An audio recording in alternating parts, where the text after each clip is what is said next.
kui kirikus saab massiliikumine, siis ma arvan, et midagi on valesti. See on nüüd aasta tsitaat. Mis see tähendab?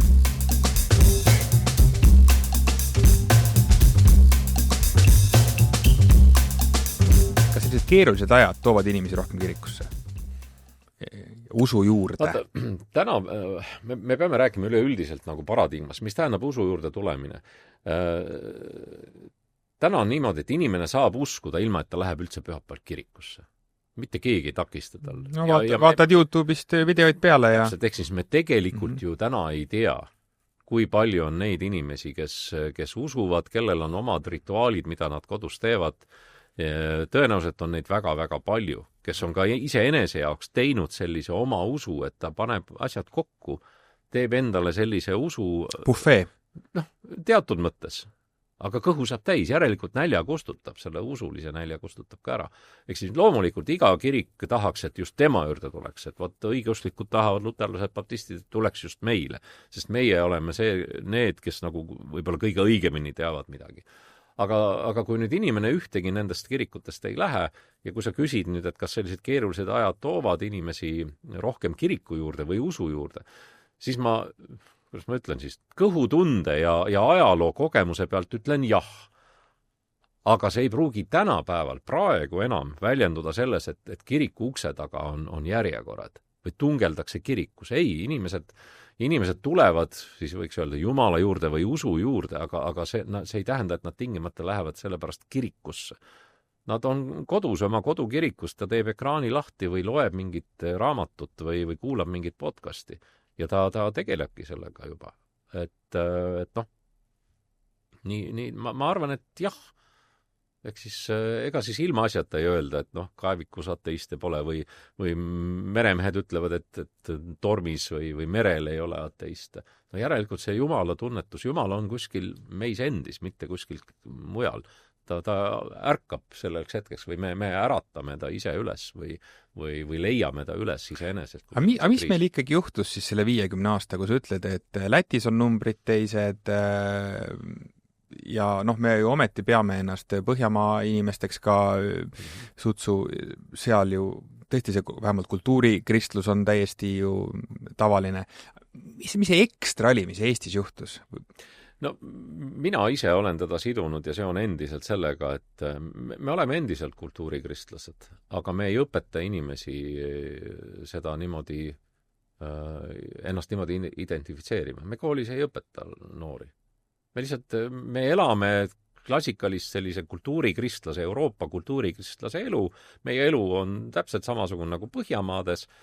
Aga kui Põhjamaades öeldakse, et jah, ma olen kristlane või ma olen luterlane või ma olen Rootsi kiriku liige või Soome kiriku liige, ka Soomes ka õigeusu kirik on üks avalik õiguslik institutsioon, siis Eestis inimene ütleb, et jah, ma teen kõike seda, aga ma ei tea, kes ma olen. Sest teda ei ole koolitatud, teda pole õpetatud, et sa oledki kristlane, kui sa elad niimoodi, sa oledki kristlane. Et pattuna muidugi, me kõik teeme pattu. Aga me ei ole õpetanud. Ja miks Eestis just? Sellepärast, et see tule ja mõõgaga, mida sa ütlesid, et kuskil kommentaari hüppab. Siin all kohe on see kommentaar, jah? Jah, et see tule ja mõõgaga elab meis nii sees, aga me ei mõtle kaugemale. See, kes selle kommentaari paneb, tõesti ei mõtle selle peale, et selle sama kristluse siia jõudmisega tol momendil ajaloolises kontekstis vägivaldsena, nii nagu igale poole mujale maailmasse. Ükskõik milline usk, et me täna näeme, kuidas islam teostab oma, kehtestab iseennast. Tule ja mõõgaga. Aafrikas või kuskil. Ei, mis mõte, see Malmö tänavatel ka. Absoluutselt. Ehk siis öelda, et see on nagu kristluse spetsiifiline. Ei. Sama hästi võiks siin olla mingi muu religioon, kes ennast on niimoodi kehtestanud. Läbi võimul olija tööriistaks saab usk. Siis absoluutselt iga usundi puhul see juhtub. Aga Eestis kandus edasi see kiriku seostatus võimul olijatega, kes on valitseja üle põlisrahva, kelleks olid eestlased, see kestis tegelikult kuni vabariigi ajani välja. Ehk siis selles 700 aastat orjapõlve on oma tõde. Aga 19. sajandi lõpus, 20. sajandi alguses, see käis selle narratiivi juurde, et iseseisvumise käigus taheti nagu ennast distantseerida ära sellest võõrast. Ja kirik paratamatult esindas mõisnikke samamoodi, sest mõisnikud nimetasid pastorit ja isegi kui see mõisnik oli väga tubli estofiil, kui ta mõtles välja, ma ei tea, eesti keele grammatika, oli ta Arends või kes iganes või avastas mingisugused, tegi suuri imesid, siis meie jaoks oli ta ikkagi mõisniku poolt nimetatud ja vabadust kirik ei toonud meile. Ja vimm on sees ikka eestlasel, jah? Eestlane tahab olla vaba.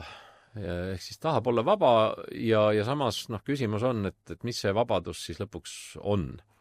Et vabadus on ju lõpuks oma piiride ära kaardistamine ja kuidas sa seda siis teed. Mujal maailmas on lepitud sellega, et religioon on osa sellest elukorraldusest, meie oleme selle ja me jätkame seda. Ehk siis me tegelikult jätkame seda, me koolis ei õpeta siiamaani.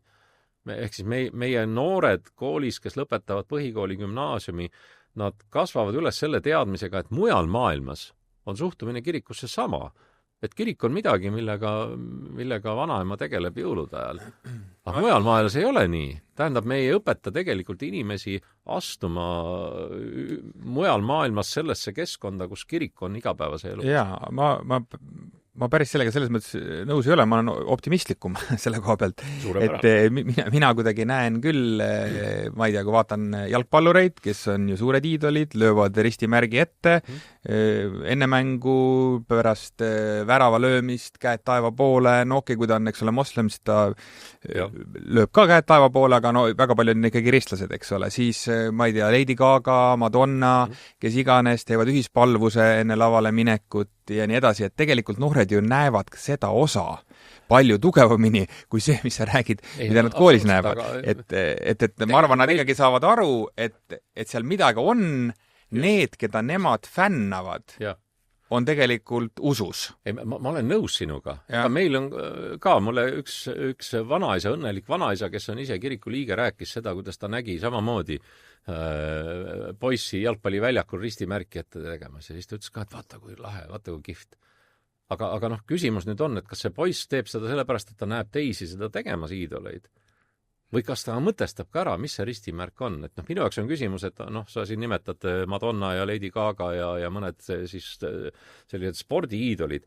Ma millegipärast eeldan, et nad teevad seda selgelt teadlikult. See on seesama, et see on nende kasvatus. See on nende kasvatus, aga nüüd, kui ma võtan lihtsalt märgina selle üle, et ma hakkan ka seda ristimärki tegema ja kui keegi küsib, aga miks sa seda teed? Ja kui sa siis ei oska seletada seda, vaata see on minu meelest meie probleem. Ehk siis miks me teeme seda? Ja seda peaks ju keegi õpetama, et see ristimärk ei ole nii sama. See on nii nagu need, sa oled ka ilmselt näinud see kalamärk autode taga või niisugune nii, et kui oli periood, kus Saksamaalt toodi autosid, siis igasugused rullnokad sõitsid selle kalamärgiga, mis tähistab seda, et selles autos sõidab kristlane. Kala üks vanimaid kristliku tunnistuse sümboleid ja kristlased mujal maailmas panevad selle märgi, ka Eestis nüüd. Need panevad, ma tean mitmeid pastoreid, kes on pannud selle kalamärgi, aga meil oli mingi periood, kus Saksamaalt toodi autod, keegi ei tean, mis see kala on, mis siis. Aga ta andis tegelikult teatud mõttes valetunnistust, et sa vaatad, seal autos on kristlane, lehvitad talle ja sa saad sealt hoopis mingi teise käemärgi lasta.